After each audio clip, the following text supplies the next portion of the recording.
माँ लक्ष्मी कहती है कि एक स्त्री को घर की ये 5 चीजें कभी दूसरों को नहीं देनी चाहिए। आज हम आपको माँ लक्ष्मी की एक प्राचीन कथा सुनाने जा रहे हैं। इस कथा के माध्यम से आपको पता चल जाएगा कि एक स्त्री को अपने घर की कौन सी चीजें दूसरों को नहीं देनी चाहिए। जो भी स्त्री यह चीजें दूसरों को दे देती है, माँ लक्ष्मी उसके घर को छोड़कर चली जाती है। इसलिए दोस्तों, आप इस कथा को पूरा जरूर सुने, क्योंकि आधा अधूरा ज्ञान घातक होता है। जो भी इस कथा को पूरा सुनता है, माँ लक्ष्मी उसकी झोली खुशियों से भर देती है। तो चलिए बिना देरी किए आपको यह एक प्राचीन कथा सुनाते हैं। दोस्तों, पूर्व काल की बात है। एक अत्यंत शोभेयन नगरी थी। उस नगरी में एक सुकन्या नाम की स्त्री अपने पति और सास ससुर के साथ निवास करती थी। सुकन्या एक पतिव्रता नारी थी, जो सत्य धर्म का पालन करने में तत्पर और कार्यगृह दक्ष थी। सुकन्या का स्वभाव अत्यंत दयालु था। वह सदैव दूसरों की सहायता किया करती थी।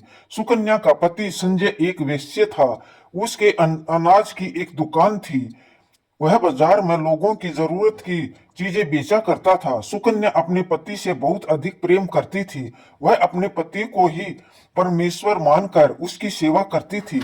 सुकन्या नित्य पति से पहले जागती थी, अपने घर के आंगन को स्वच्छ करती थी, फिर रंगोली बनाकर आंगन की सजावट करती थी। उसके बाद वह अपने घर को स्वच्छ करती और स्नान आदि कार्य संपन्न करके वह तुलसी को जल देती थी और देवी देवताओं का पूजन करती थी। इस प्रकार से वह रोज अपने नित्य कर्म करती थी। सुकन्या ने कभी किसी का अनादर नहीं किया। वह सभी के साथ मधुर वाणी में बातें करती थी। सभी लोग सुकन्या को देखकर कहने लगे थे कि यह साक्षात लक्ष्मी के समान गुण वाली स्त्री है। यह अपने परिवार का कितना अच्छे से ख्याल रखती है। उसके अलावा सुकन्या दान धर्म करते समय कभी अपने हाथ पीछे नहीं खींचती थी। उसके द्वार पर जो भी याचक आता, वह उसे दान दिए बगैर नहीं भेजती थी। उसके द्वार पर कोई खाली हाथ नहीं जाता था। जो भी भूखा उसके द्वार पर आता, तो उसे भर पेट भोजन करके ही लौटाती थी, जिससे उसके द्वार पर आए हुए सभी याचक अत्यंत प्रसन्न होकर उससे आशीर्वाद देकर लौट जाते थे। इतना ही नहीं, सुकन्या अपने पड़ोसियों की भी सहायता करती थी। उसके पड़ोस में जो भी गरीब और दुखी लोग रहते थे, उन्हें वह नित्य भोजन दिया करती थी। पड़ोसियों को जो जो चीजें लगती, सुकन्या बिना विचार किए ही दे दिया करती थी, जिस कारण से सुकन्या के पड़ोसी भी उसका बहुत अधिक मान सम्मान करते थे। कहते थे, आओ, यह सुकन्या तो साक्षात देवी है। देवी साक्षात माँ अन्नपूर्णा के ही सुकन्या के रूप में जन्म लिया है। लोग जब भी सुकन्या की प्रशंसा करते, तो वह सभी उसके विषय में अच्छी बातें ही कहते। लेकिन लोगों की बातें सुनकर भी सुकन्या ने कभी घमंड नहीं किया। वह उन सभी के आदर और सम्मान से ही बातें किया करती थी। फिर एक दिन की बात है। सुकन्या की एक पड़ोसन उसके घर पर आती है। सुकन्या उसका स्वागत करती है और बड़े प्रेम से उसे कहती है, आज किसी कारण से तुम्हारे मेरे घर का आगमन हुआ है। यदि कोई वस्तु चाहिए तो मुझसे मांग लो, मैं तुम्हारी अवश्य मदद करूंगी। सुकन्या की पड़ोसन कहती है, हे सुकन्या बहन, आज मेरे घर पर बहुत से रिश्तेदार आए हैं। उनके लिए मैं भोजन बना रही हूँ, इसलिए मैं तुम्हारे पास रोटी बनाने के लिए चकला बेलन और तवा मांगने आई हूँ। यदि तुम कुछ समय के लिए मुझे चकला बेलन और तवा दे दोगी, तो बड़ी कृपा होगी। मैं काम हो जाने के बाद तुम्हें जल्दी ही लौटा दूंगी। सुकन्या कहती है, ये बहन, इसमें क्या बड़ी बात है। अभी मुझे चकला बेलन की आवश्यकता नहीं है, इसलिए तुम मेरा चकला बेलन और तवा ले जा सकती हो। रुको, मैं अभी लेकर लाकर देती हूँ। फिर सुकन्या रसोई में जाती है और रसोई से चकला बेलन और तवा लेकर उस पड़ोसन को देती है। तब पड़ोसन कहती है, ए बहन, तुम्हारा बहुत बहुत धन्यवाद। आज तुमने मेरा काम सफल कर दिया। मैं अपने मेहमानों को भोजन कराकर तुम्हारा चकला बेलन जल्दी से लौटा देती हूँ। सुकन्या कहती है, हे बहन, चिंता की कोई बात नहीं है। जब तुम्हारा कार्य पूर्ण हो जाएगा, तब तुम मुझे लौटा देना। फिर वह पड़ोसन सुकन्या का चकला बेलन और तवा लेकर चली जाती है। कुछ समय बाद एक स्त्री सुकन्या के घर पर आती है। सुकन्या उसका भी प्रेम से स्वागत करती है और पूछती है, संकोच न करो और बताओ तुम्हें मुझसे क्या चाहिए, मैं तुम्हारी मदद जरूर करूंगी। तो वह स्त्री कहती है, ए बहन, मेरे घर में बहुत गंदगी हो गई है और मेरे घर को साफ करने के लिए मेरे पास कुछ भी नहीं है, इसलिए मैं तुम्हारे पास झाड़ू मांगने के लिए आई हूँ। यदि तुम्हें कोई समस्या ना हो तो कृपा करके मुझे अपने घर की झाड़ू दे दो, मैं अपना घर साफ करके तुम्हें झाड़ू लौटा दूंगी। सुकन्या बिना विचार किए ही कहती है, हे बहन, बस झाड़ू ही तो है, इसमें क्या समस्या हो सकती है। तुम रुको, मैं तुम्हें अपने घर की झाड़ू लाकर देती हूँ। इतना कहकर सुकन्या घर के अंदर जाती है और झाड़ू लेकर आती है और उसे इस स्त्री को देती है।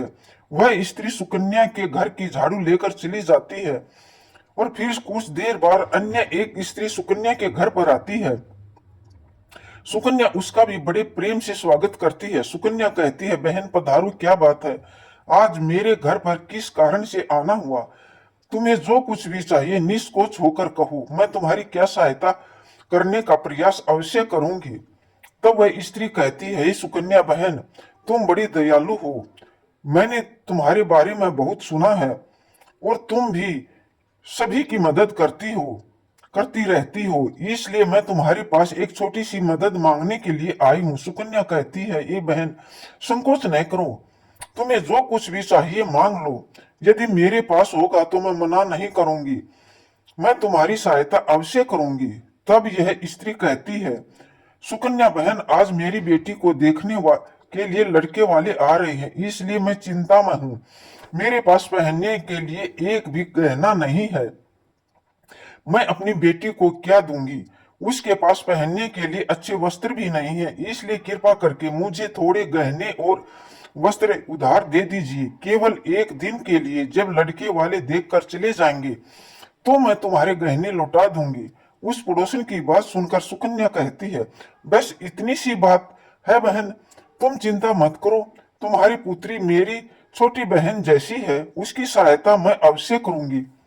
मैं अभी तुम्हें मेरे गहने और साड़ी देती हूँ, जिसे पहनकर तुम्हारी पुत्री राजकुमारी लगेगी।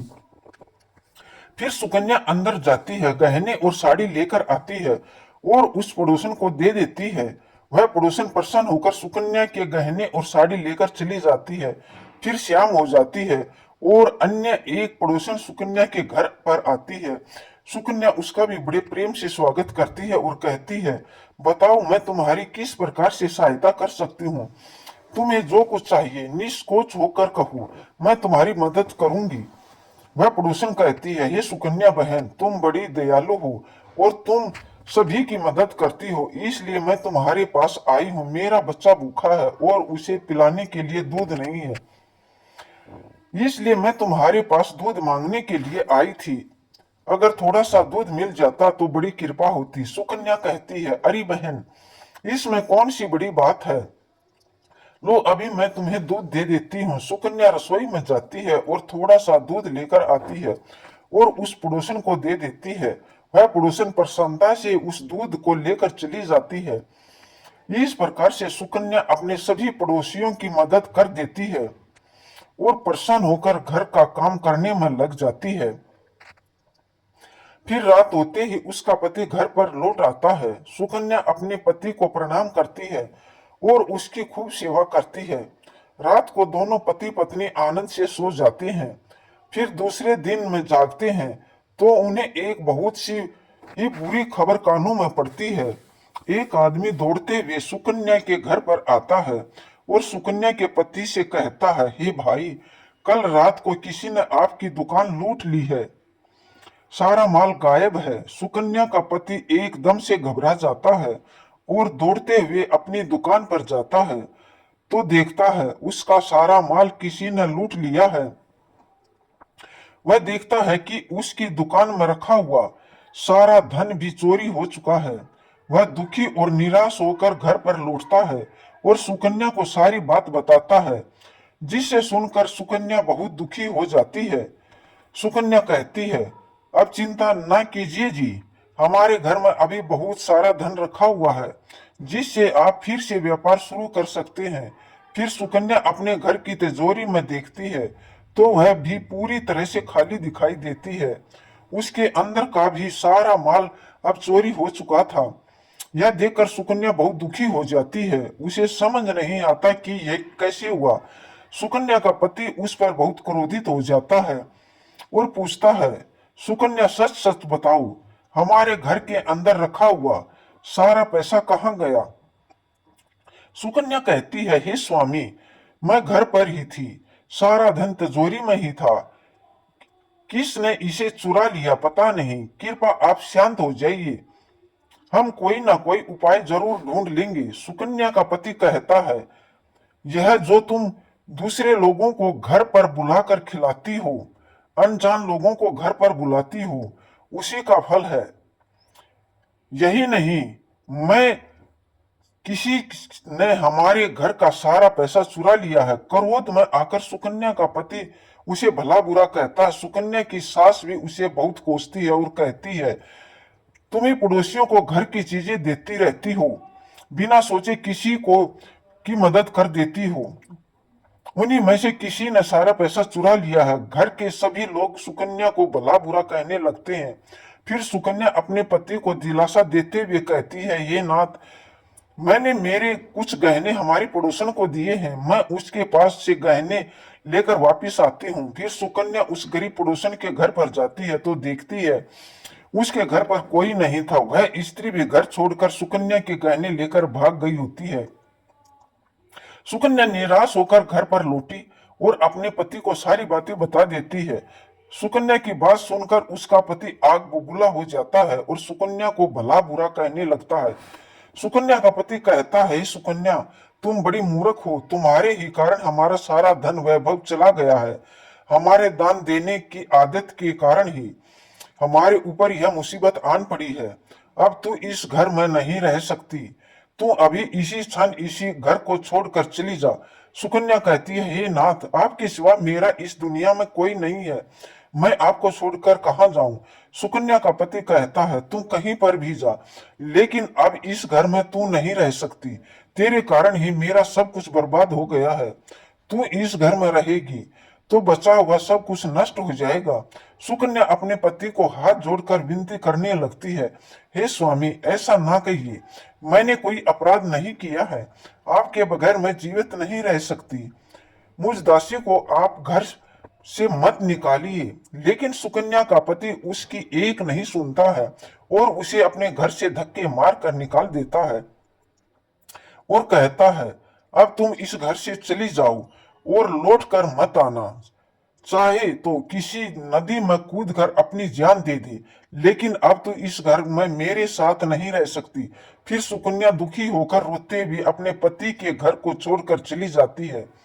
चलते चलते सुकन्या माता लक्ष्मी के मंदिर में जाती है और माँ लक्ष्मी से प्रार्थना करते हुए कहती है, जो मेरी ऐसी दिशा हुई है, हे माँ लक्ष्मी, मैं तो नित्य आपकी पूजा करती थी, फिर भी आपने मेरे घर को क्यों छोड़ा? कृपा करके मुझे बताओ। माँ, मैंने ऐसा कौन सा अपराध किया जो आप मुझसे रूठ गई हो? फिर सुकन्या वहीं पर बैठकर सोचने लगती है, यदि मेरे पति मेरा स्वीकार नहीं करेंगे तो मैं जीवित रहकर क्या करूंगी? यदि मेरे ही कारण मेरे पति की दुर्दशा हुई है तो मुझे जीवित रहने का कोई अधिकार नहीं है। इतना सोचकर सुकन्या अपने प्राण देने के लिए नदी की तरफ जाने लगती है और नदी के पास जाकर सुकन्या माता लक्ष्मी से प्रार्थना करती है, ये माँ लक्ष्मी, अब मैं अपने प्राण देने जा रही हूँ। यदि मेरे द्वारा तुम्हारी पूजा में कोई कमी रह गई हो तो मुझे माफ करो, मैं अपने पति के बगैर जीवित नहीं रह सकती, इसलिए मैं अब इस नदी में कूदकर अपने प्राण दे दूंगी। इतना कहकर सुकन्या नदी में कूदने वाली होती है कि साक्षात माँ लक्ष्मी उसी स्थान पर प्रकट हो जाती है। माँ लक्ष्मी सुकन्या से कहती है, रुक जाओ सुकन्या, रुक जाओ पुत्री, तुम ये क्या कर रही हो? सुकन्या आंखें खोल कर देखती है तो साक्षात माँ लक्ष्मी उसके सामने खड़ी है। माँ लक्ष्मी के दर्शन करके सुकन्या बहुत प्रसन्न हो जाती है और माँ को बारंबार नमस्कार करते हुए कहती है, हे माँ लक्ष्मी, मुझे क्षमा करो, मैं बहुत बड़ा पाप करने जा रही थी। देवी लक्ष्मी कहती है, हे सुकन्या, मनुष्य को स्वयं अपने प्राण नहीं लेने चाहिए, ये महापाप है। ईश्वर ने जो इस शरीर प्रदान किया है उसे ऐसे नष्ट नहीं करना चाहिए। सुकन्या कहती है, हे माँ, मैं विवश हूँ, मेरे पति ने मेरा त्याग किया है और स्त्री को अपने पति को छोड़कर नहीं रहना चाहिए। मैं अपने पति को छोड़कर जीवित नहीं रह सकती, इसी कारण से अपने प्राण देने जा रही हूँ। देवी लक्ष्मी कहती है, हे सुकन्या, मैं सब कुछ जानती हूँ और यह भी जानती हूँ कि तुम्हारे पति ने तुम्हारा त्याग क्यों किया है। यह सब तुम्हारी ही भूल के कारण हुआ है। तुमने अनजाने में कुछ ऐसी चीजों का दान किया था जिस कारण से मुझे तुम्हारा घर छोड़कर जाना पड़ा। जो भी स्त्री अपने घर की इन चीजों को दूसरों को दे देती है, उनके घर में मेरा वास नहीं होता। मैं उन वस्तुओं के साथ ही उनका घर छोड़कर चली जाती हूँ। तब सुकन्या कहती है, हे माँ, ऐसी कौन सी वस्तुएं हैं, कृपया आप मुझे बताइए। देवी लक्ष्मी कहती है, हे पुत्री, अब तुम ध्यान से सुनो। मैं तुम्हें उन चीजों के बारे में बताती हूँ जो किसी भी स्त्री को दूसरे को नहीं देनी चाहिए। इन चीजों का दान करने पर मैं उस घर को छोड़कर चली जाती हूँ। हे सुकन्या, सबसे पहली वस्तु चकला, बेलन और तवा। किसी भी स्त्री को अपने घर का चकला, बेलन और तवा कभी दूसरों को नहीं देना चाहिए। रसोई घर में इन वस्तुओं का महत्व सबसे अधिक होता है। इन वस्तुओं की पवित्रता सदैव ही बनी रहनी चाहिए। इन्हीं वस्तुओं से भगवान विष्णु को प्रसाद बनाया जाता है और तवे पर बनी पहली रोटी गाय को खिलाई जाती है। इसलिए इन वस्तुओं को हमेशा स्वच्छ और शुद्ध रखना चाहिए। दूसरों को देने पर यह अपवित्र हो सकती हैं और फिर इनका उपयोग करना अशुभ फल प्रदान करता है। इसलिए सुकन्या, तुमने अपने रसोई घर का चकला, बेलन और तवा अपनी पड़ोसन को देकर पहली सबसे बड़ी भूल की है। आगे माँ लक्ष्मी कहती है, हे सुकन्या, अब तुम दूसरी वस्तु के विषय में सुनो। तुमने अपनी पड़ोसन को अपने घर में रखी हुई झाड़ू ही दे दी थी। जिस वस्तु में मेरा सदैव वास होता है, जो वस्तु मुझे सबसे अधिक प्रिय है, तुमने उसे ही दूसरे को दे दिया, तो फिर मैं तुम्हारे घर में कैसे ठहरती। हे सुकन्या, जो स्त्री अपने घर की झाड़ू दूसरों को दे देती है, मैं उसके घर को त्याग देती हूँ। झाड़ू से घर की स्वच्छता की जाती है और जहां पर स्वच्छता होती है उसी स्थान पर मेरा वास होता है। ध्यान में रखना सुकन्या, घर में झाड़ू को हमेशा छुपा कर रखना चाहिए। झाड़ू पर बाहरी व्यक्ति की दृष्टि नहीं पड़नी चाहिए। झाड़ू एक अत्यंत पवित्र वस्तु है, इसे पैर नहीं लगना चाहिए। माँ लक्ष्मी कहती है, ये सुकन्या, अब तुम तीसरी वस्तु के विषय में सुनो, जो एक स्त्री को कभी दूसरों को नहीं देनी चाहिए। जो एक स्त्री को कभी दूसरों को नहीं देनी चाहिए वह वस्तु है आभूषण। एक स्त्री को अपने आभूषण कभी अन्य महिला को नहीं देने चाहिए। मैं सदैव ही आभूषणों में वास करती हूँ। स्त्री के 16 श्रृंगार में गहनों का बहुत अधिक महत्व है। एक विवाहित स्त्री को अपने आभूषण कभी अन्य स्त्री को पहनने के लिए नहीं देने चाहिए। जो स्त्री अपने आभूषण अन्य स्त्रियों को देती है उसके जीवन में दुर्भाग्य आता है। हे सुकन्या, अब मैं तुम्हें चौथी वस्तु के विषय में बताती हूँ। किसी भी मनुष्य को श्याम को जानने के बाद कभी सफ़ेद रंग की वस्तु का दान नहीं करना चाहिए, किंतु तुमने श्याम के समय दूध का दान किया था। श्याम को दूध का दान करने से जीवन में दुर्भाग्य आता है। श्याम को सफ़ेद रंग की चीज़ दान करने से मनुष्य के जीवन में अशुभ फल आता है। माँ लक्ष्मी कहती है, सुकन्या, अब मैंने तुम्हें उन सभी वस्तुओं के बारे में बता दिया है जिनका कभी दान नहीं करना चाहिए। ये वस्तुएं कभी दूसरों को उधार में अथवा उपयोग के लिए नहीं देनी चाहिए। सुकन्या कहती है, हे माँ लक्ष्मी, मुझे बड़ी भूल हो गई है। मैं इन बातों से अनजान थी। कृपा मुझे क्षमा करो और अब मुझे प्रायश्चित करने का उपाय बताओ। देवी लक्ष्मी कहती है, हे सुकन्या, तुमने प्रायश्चित पहले ही कर लिया है, इसलिए अब तुम अपने घर पर लौट जाओ। मैं तुम्हें तुम्हारा संपूर्ण वैभव और धन संपत्ति लौटा देती हूँ। इतना कहकर माँ लक्ष्मी उस स्थान से अंतर ध्यान हो जाती है। फिर सुकन्या भी माँ लक्ष्मी को धन्यवाद करती है और उस स्थान से घर की तरफ जाने लगती है। तभी उसका पति ढूंढते हुए उसी की तरफ आ रहा होता है। वह सुकन्या के पास आकर उसे क्षमा मांगता है और कहता है, सुकन्या, मुझे माफ़ करो, मैंने तुम्हें बहुत भला बुरा कहा था और तो तुम साक्षात देवी के समान हो। माँ लक्ष्मी की कृपा से हमें अपना सारा धन वैभव वापस मिल गया है। जिन लोगों ने हमारा धन लूटा था उन सभी ने हमारा धन लौटा दिया और तुम्हारा नाम लेते हुए अक्षमा मांग ली है। यह सुनकर सुकन्या बहुत प्रसन्न होती है और अपने पति के साथ घर पर लौट जाती है। माँ लक्ष्मी की कृपा से सुकन्या के घर में फिर से सुख समृद्धि आती है और उसके बाद से सुकन्या ने अपने घर की यह चीज़ें कभी दूसरों को नहीं दी। तो दोस्तों, उम्मीद है आपको यह कथा पसंद आई होगी। जय माँ लक्ष्मी, जय श्री कृष्णा। दोस्तों, आपको ये जानकारी कैसी लगी कृपया कमेंट करके ज़रूर बताइए। वीडियो पसंद आया हो तो लाइक करें और ऐसे ही और बहुत सारी कहानियों को सुनने के लिए चैनल को सब्सक्राइब ज़रूर करें। धन्यवाद। जय श्री कृष्णा, जय माँ लक्ष्मी। दोस्तों, आपको मेरी वीडियो सुनने के लिए बहुत बहुत धन्यवाद। जय माता लक्ष्मी, जय श्री कृष्णा।